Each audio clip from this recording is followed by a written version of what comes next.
feels brilliant. I mean, it's as though that time that we were away from each other never existed. I mean, I look to my right and I see Ken, who I want to see, and there's Glenn, and there's Ian, there's Scott. And it's like, you know, the family's back together again.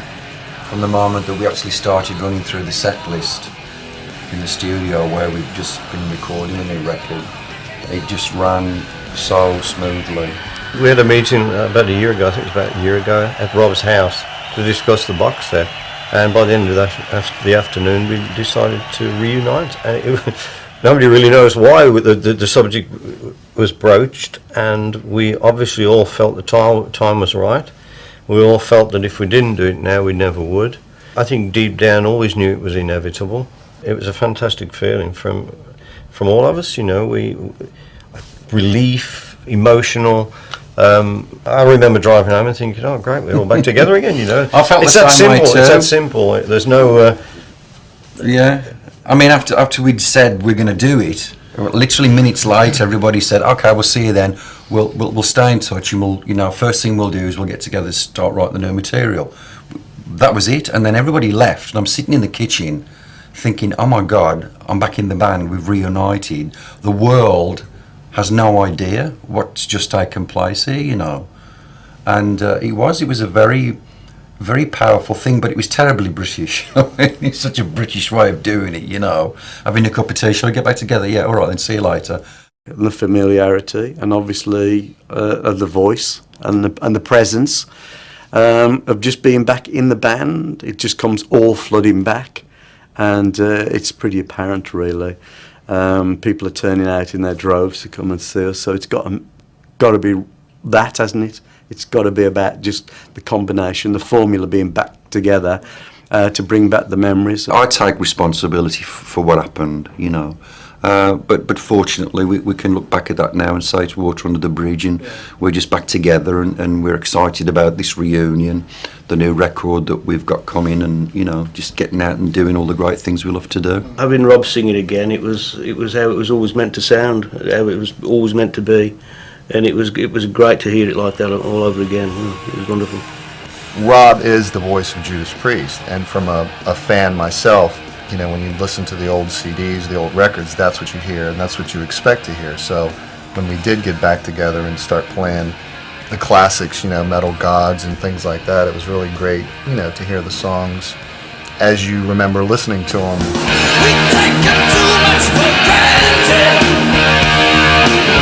and all the time in that road. From techno seats with first planted, each bound the line of its soul. Marching in the streets, dragging their feet, laser beating high.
It's just a voice that can do a lot of things.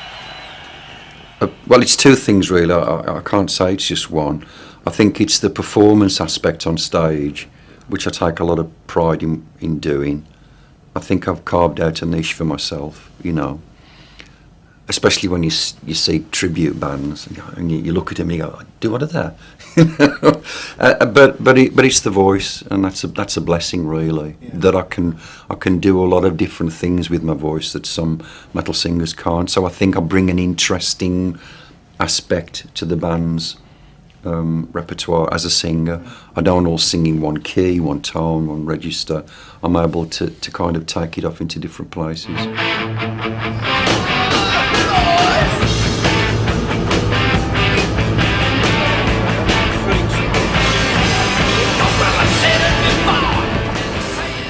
If the truth be known, we started with one of the easy songs first. But it was quite something when we actually just struck up and actually played just sort of spontaneously live together.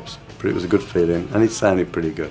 We didn't sit down consciously and say, right, let's write a classic Priest album, but it was so good to be back, the writing team and myself and Rob and KK, that we were very prolific. We came up with loads and loads of ideas. But I think Priest fans will like the album. I think they'll love it. There are moments on there that are new again, but the basic album itself is classic Priest. It all came together very quick. The writing and the recording's been done really, really efficiently. But we found, obviously, as you do, we had an abundance of material, so it's deciding this and that and the other, you know. But now, in actual fact, we're going to afford ourselves the luxury of taking that extra couple of weeks, I think, just to make sure it's absolutely just what we want. I mean, just deciding on like the artwork for the album could take, you know, you can have lots of debates about that. As ever, when me and Ken and Glenn sit down, we have no idea what's going to happen. You know, it's very instinctive. It's from the guts. We just know what feels right, what sounds right in the moment. You know, we met at Glenn's house in October of 2003 for the first of the writing sessions, and they were just playing all the riffs, and I was listening. I had all the ideas for lyrics and song titles, and we're just going, "Oh, that's brilliant! Oh, that's great! You know, that feels good," and just putting it together like we'd always done. So all the things that you want from the band, I think, that people identify with Priest, all the, you know, the screaming full raw racket is there, and the light and shade, the drama, you know, the darkness, all the kind of attributes of metal that Priest have been about are in this recording. It was joyous. It was just, you know, you forget what it is, the ingredients of a band that make up that band, and really it all starts in your songwriting. If you've got, you know, if a band's got good songs and can write good songs, that's 90% of it really. As a lyricist, you know, I tried not just to represent myself but the band. I tried to create words that work with and for Judas Priest, and it's a constant challenge after 200 and something plus sets of lyrics, you know, that have been recorded, to bring something fresh. But I think the elements of humanity is still always there, you know. Unfortunately, we still live in a world that has a lot of things going on in it that never really change, you know. So you're just refocusing and trying to talk about issues that you may have discussed before, but try and bring a different perspective towards it. And the longer you live, you find that it is almost like Groundhog Day to a certain extent. Music is intrinsically very simple in structure, in basic format, and yet there's billions of different opportunities to explore.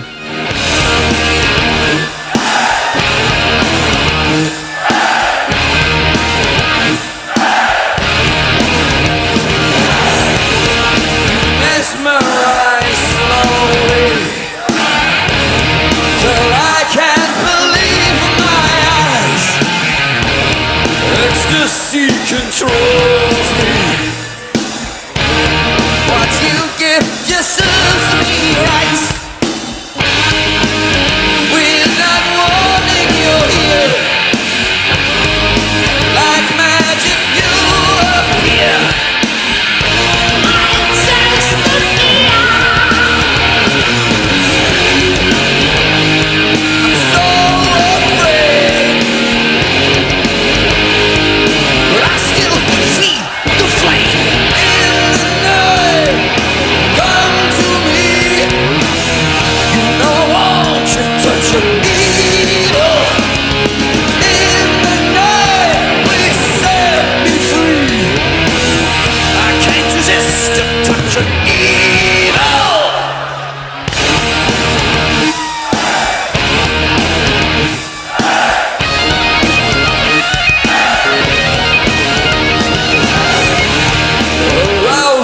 desire. You put me in a trance, a vision of fire. I never had a chance. A dark angel of sin, praying deep from within. Don't take me in. I'm so afraid, but I still feed the flame in the night. Come to me. You know I want to touch your needle.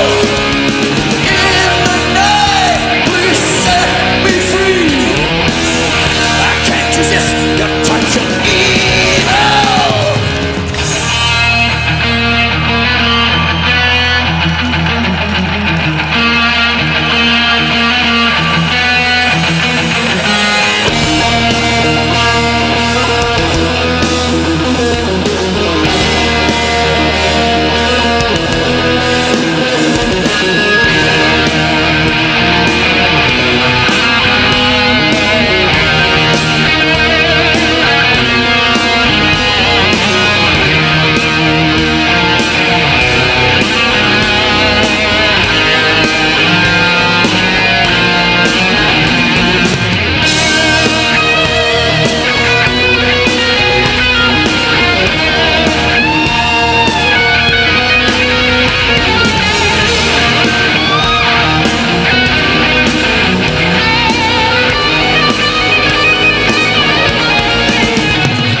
There's something very, precise about the consistent sound of Priest right from the early days, even though everything has changed subtly. Like, Glenn might be using a different guitar or a different amp now.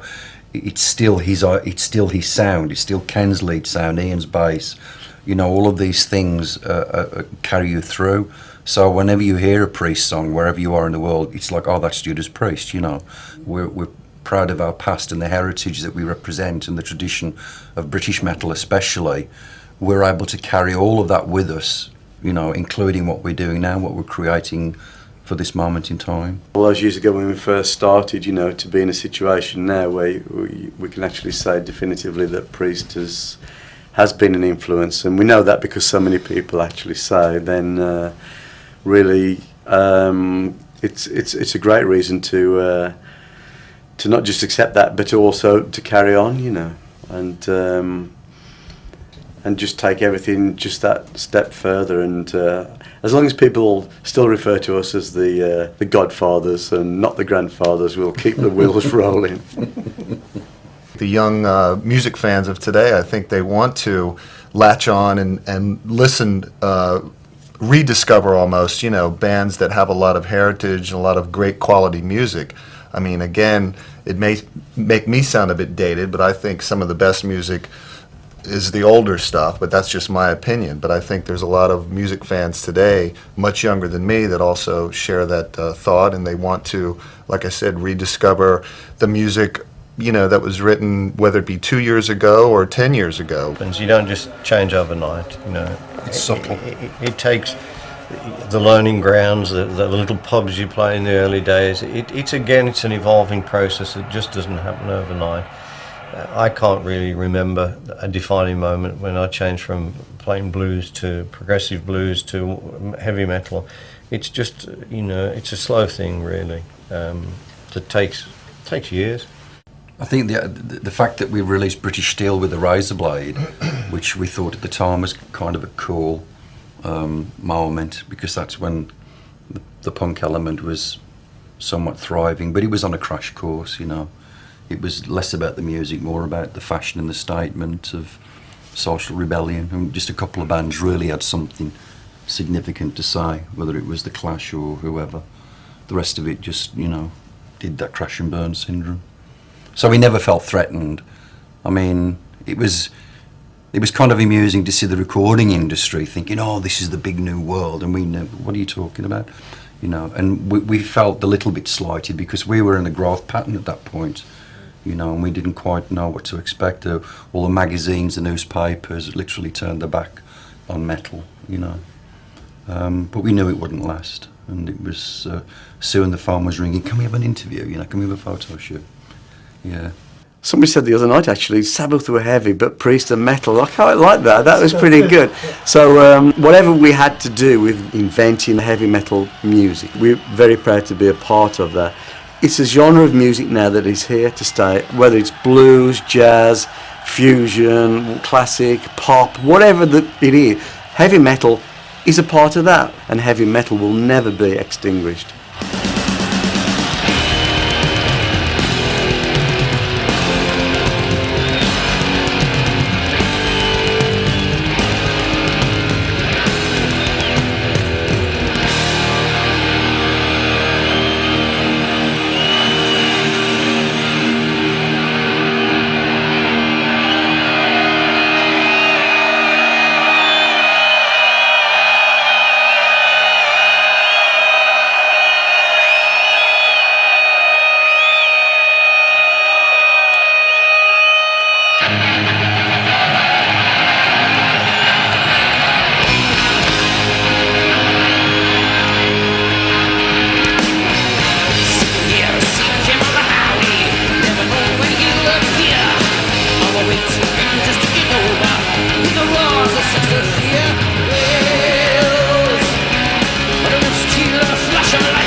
Bikes are made of metal, and they smell, they're noisy, they're obnoxious to some people, which is exactly what we're about.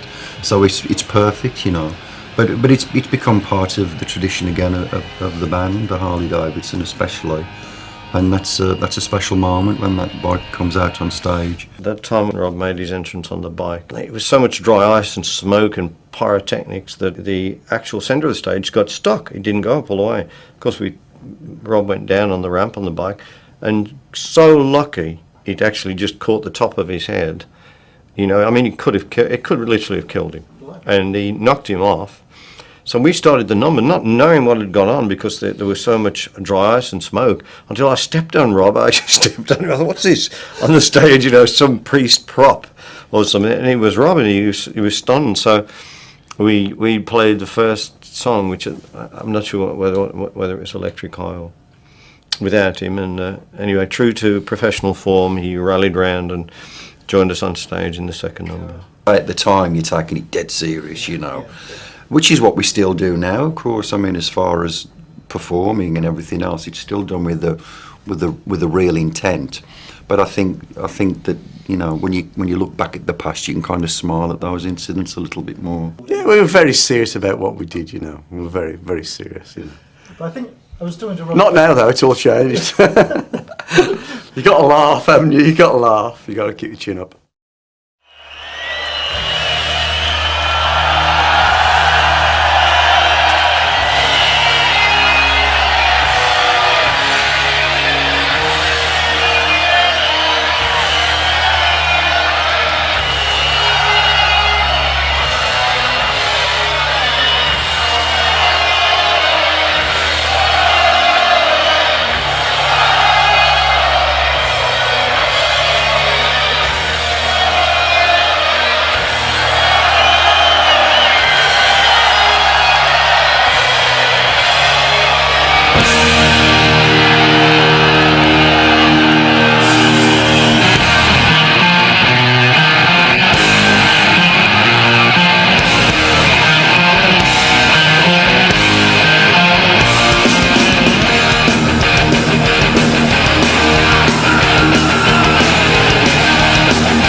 Space, I'm looking down on you. My lasers trace everything you do. You think your private lives do nothing of the kind. There is no true escape, I'm watching all the time. I'm made of metal, my circuits gleam. I am perpetual, I keep the country clean.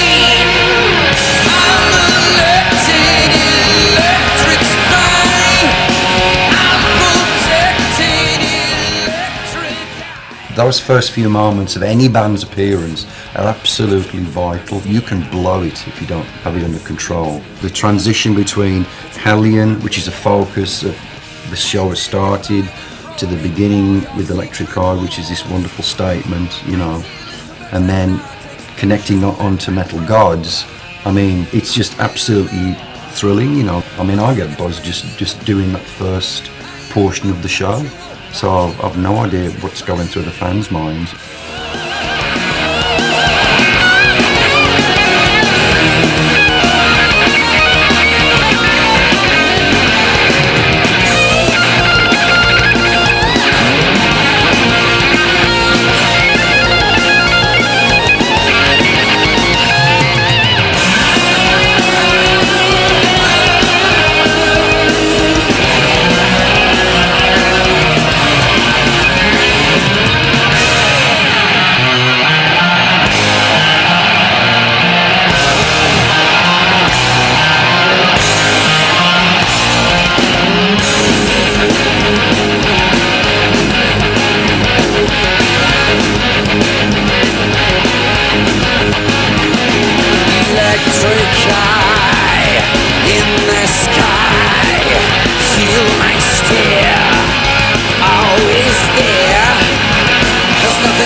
That's another thing that we're proud of, that we established an important moment in metal, which was this whole look of the leather and the chains and the whips and the studs and everything else. And that just came out as much as the music in terms of experimentation. There was this sound that existed, but there wasn't really an image that kind of connected to it, you know. So that's what we ventured to try and find, and we did in fact start a trend, if you want to call it a trend, because as soon as that appeared and suddenly before you even heard a note, you saw somebody dressed like that, you knew it was going to be heavy, you knew it was going to be intense and fierce.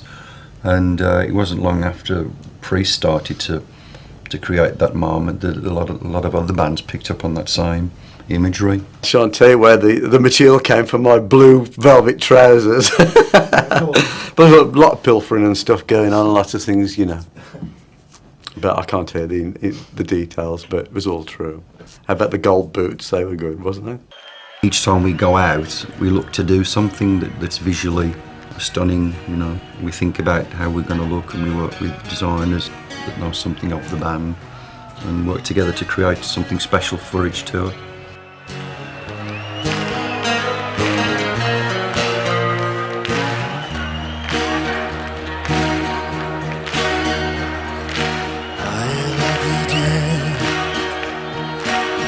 Comes your ghost again, but that's not unusual. It's just that the moon is full, and you decided to call. Here I sit, and on the telephone, hearing the voice I know. A couple of light years ago, heading straight for a fall. Well, we both know what memories can bring. They bring diamonds and rust. Yes, we both know what memories can bring. They bring diamonds and rust. No sea standing around with snow in your head. No smiling on the window of a crummy hotel over Washington Square. Our breath comes on white clouds, fingers and hands in the air. Speaking strictly for me, we both gonna die in the night.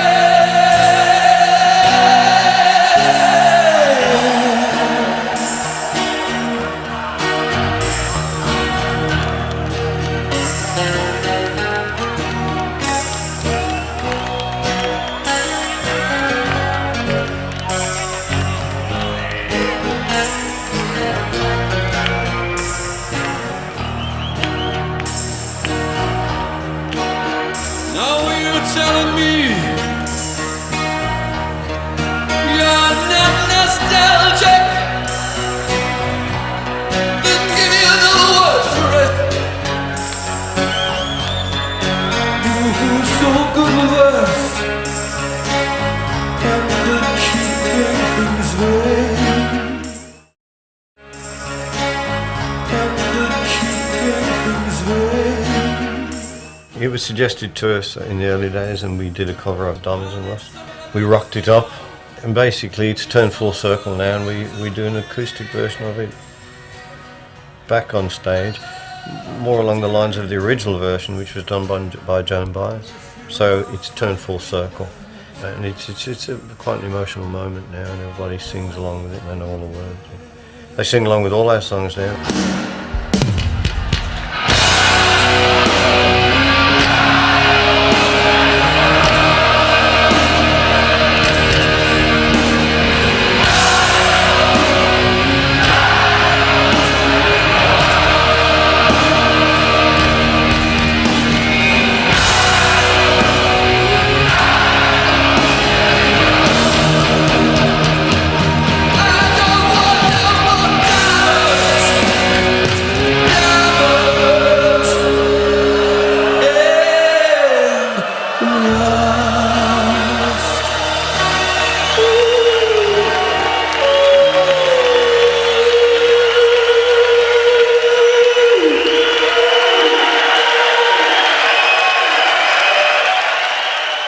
There's no doubt that this band's existence is due to the solid, hardcore fan support system that we've got. The Priest fans are absolutely the best in the world. It's a simple fact that without their support and without their desire for more of Priest, we wouldn't be here, quite frankly. When it gets to that stage where people in the audience, the fans in the audience are actually singing the songs with us, I think when you get to that level, it's the ultimate moment. I think the thing about Priest is it's not just Judas Priest on stage, it's Priest and the audience. We love an audience, and once that audience is there with us, We feed off them. We feed off the audience. It's the audience really that makes Priest. So keep feeding us.